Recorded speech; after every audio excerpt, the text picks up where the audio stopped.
Plaintiff Charlene Serton dated the defendant, and she claims he ruined her life.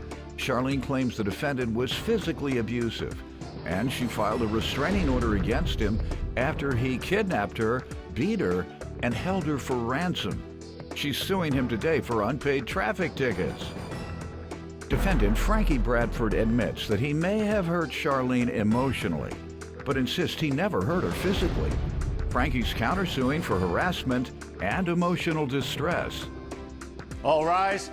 This court is now in session. The Honorable Judge Greg Mathis presiding.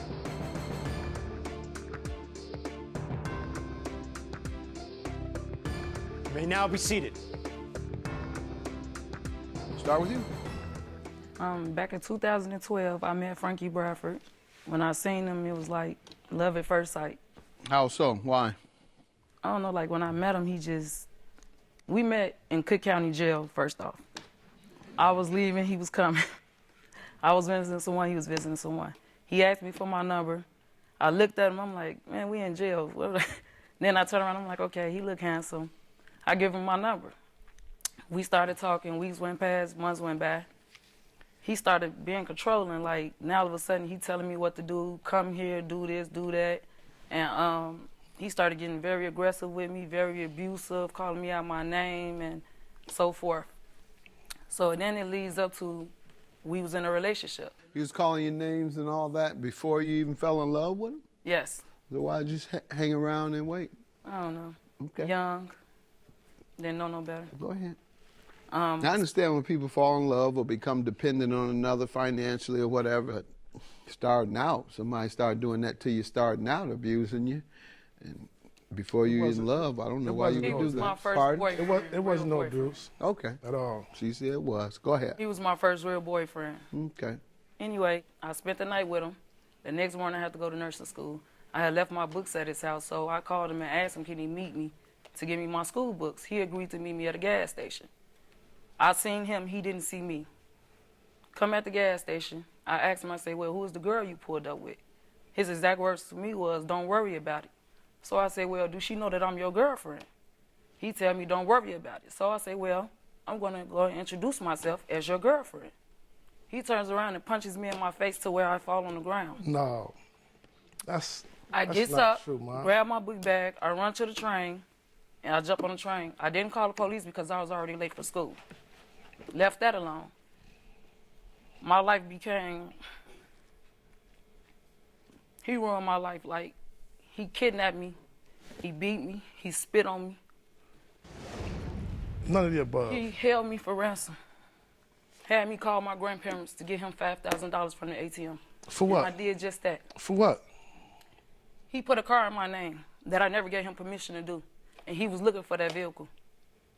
He had me call my grandmother for the money for the vehicle. Let me stop you. Did you go to the police about any of these kidnappings, beatings, extortion, and what happened? I wound it up in the hospital. I have the No, evidence I'm saying right the here. police. They came to the hospital. They met me Okay, at was he prosecuted? No. Why?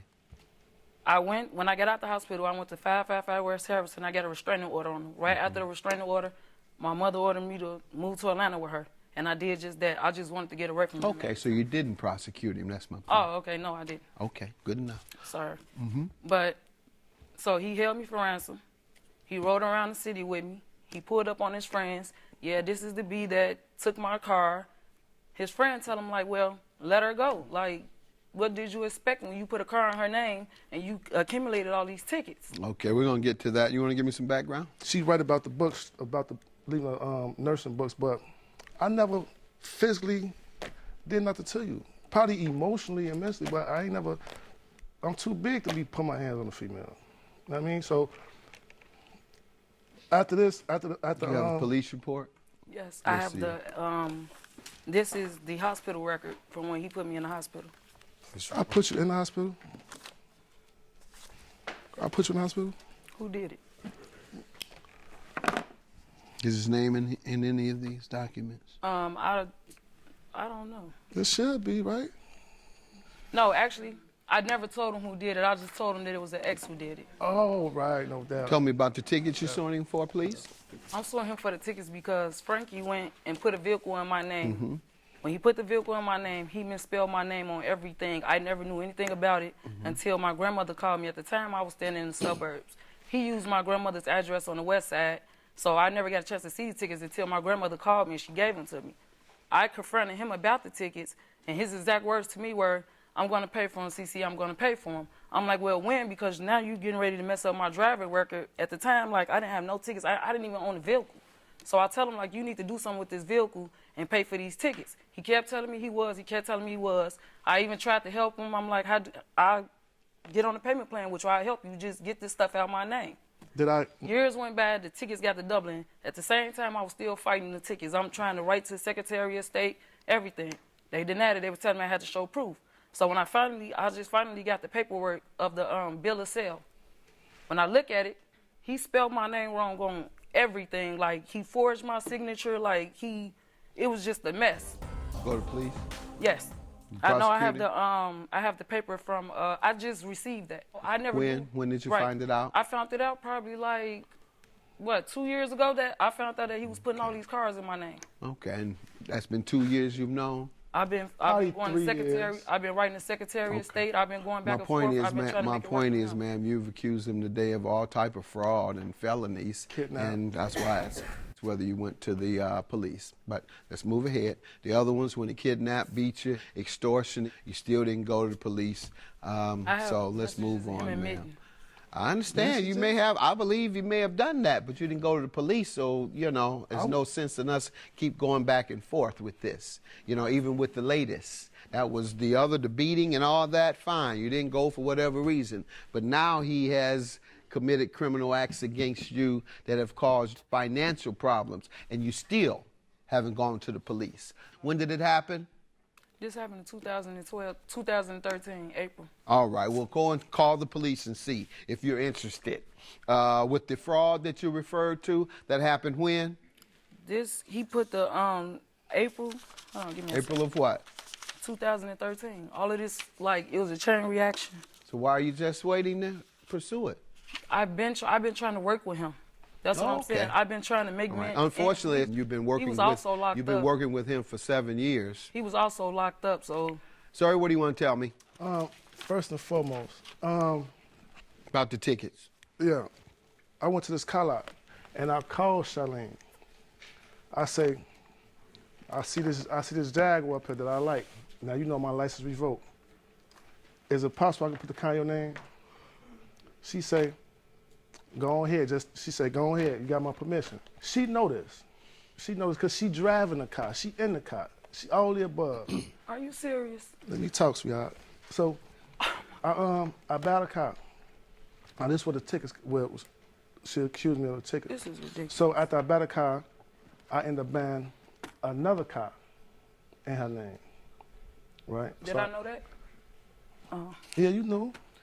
You drove both cars. You're lying. Why are you lying? You never drove. I never drove the car. I took the car. I took the Jag from you. I never drove no other car. I just found out about the other car last year when I went and got these paperwork. She say she took it. Now who the aggressor? What I was supposed to do? No, you say you took it, in my right? name. Okay. What was I supposed to do? This is where the blackmail coming in. She like, only way you gonna get this car back, you got to pay me for the tickets or just pay me. Altogether, I gave her like in increments about $2,000 in increments. And you know what she was doing? Going shopping, getting her nails done, getting her hair done, going to parties. I literally was like giving this lady, every time she called me, meet me right here, meet me right here. True story? Why I post? Where your evidence? These years ago, Mom. What years was? So I never gave you no money. When did you give me $2,000, Vito? In increments. You never gave me a penny, dime, or nickel. Stop lying. Never? Stop lying. You never gave me anything. You tried to give me vanilla gift cards. How does she owe you $3,000?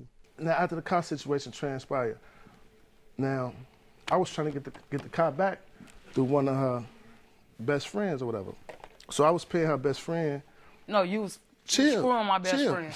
Be honest. You was screwing my best friend. I was paying her gift cards. Be honest, which is what you tried to give me, and I denied it. And she screwed you and told you where the car was. Be honest. We here. Get this over with. Be honest. Let me tell him what's going on. Be honest. So she accused. Now her best friend. Your cousin told me you screwed my best friend. I never knew nothing about it. Your cousin told me. He described her to the T. That's how I found out you was messing around with her. Be honest. Did she? Be honest. Me and her best friend never had no sexual encounters. She sit up here and say I had sex with her, and guess what she do? Being vindictive. She gonna let my cousin hit her. How do you know that? You got messages? You got anything saying that I screwed your cousin? He smoked you. No, you were mad Yes, because he your did. cousin was telling me everything. So you That's why never you're got mad. intimate with him? I went with the flow. I ain't never screw him, but I went with the flow. When he told me this, I went along with it, and I confronted you on everything he told me, right or wrong. Of course. But Okay, then, so what are you talking about? Y'all never got intimate? We never touched each other. We never touched each other. I don't want you. I don't want your cousin. Period. These facts. Period. Though. You don't have nothing for your defense. You I don't standing here need trying nothing to for make up lies. my word is my Standing here trying to bond. make My up word is my lies. bond. No, your word is not, because if your word was your bond, we wouldn't be standing here. This is my first time hearing let this me shit. tell y'all this. After that, That's enough. That's enough. I can hear what's happening, and I can kind of size up what has gone on for years, and that is you all, like a lot of folks who are suspect of the government, rightfully so many times, black folks, poor folks, because of the police activities in their community that they've seen, they don't want to deal with the government. They don't want to deal with the police. They don't want the government in their business. They don't want to call the police. They don't want to press charges. They don't want to talk to no prosecutors. They don't want to do anything. So don't start today. right. Don't bring it here. You haven't wanted to bring it since 2013. The man kidnapped you, beat you, all of this. Run up $4,000 in traffic tickets. You go to the police, you go to the police. No, because. All right, you don't want your government in your business? I'm government. Get me out your business. You're beyond the statute of limitation. Everything you all said was 2013. Or 12. Or 12, even longer. Have a good day. Both your claims are dismissed. Keep the government out your business. I just wish her the best. Oh, I wish you the best. That's all. I Locked wish up. you the best. No You doubt. better know it. No doubt. As soon as I leave here, I'm going. You look gorgeous, Know by the way. that. I appreciate it. You know that. You can never have this again. Know that. I never wanted to the first You place. a lie, but you was just calling me last night trying to get me to spend the night with you, right? I had somebody there already. But you was trying to get me to spend the night, right? I had somebody there already. Did she know that you was on the phone with me? What you wanted, a threesome?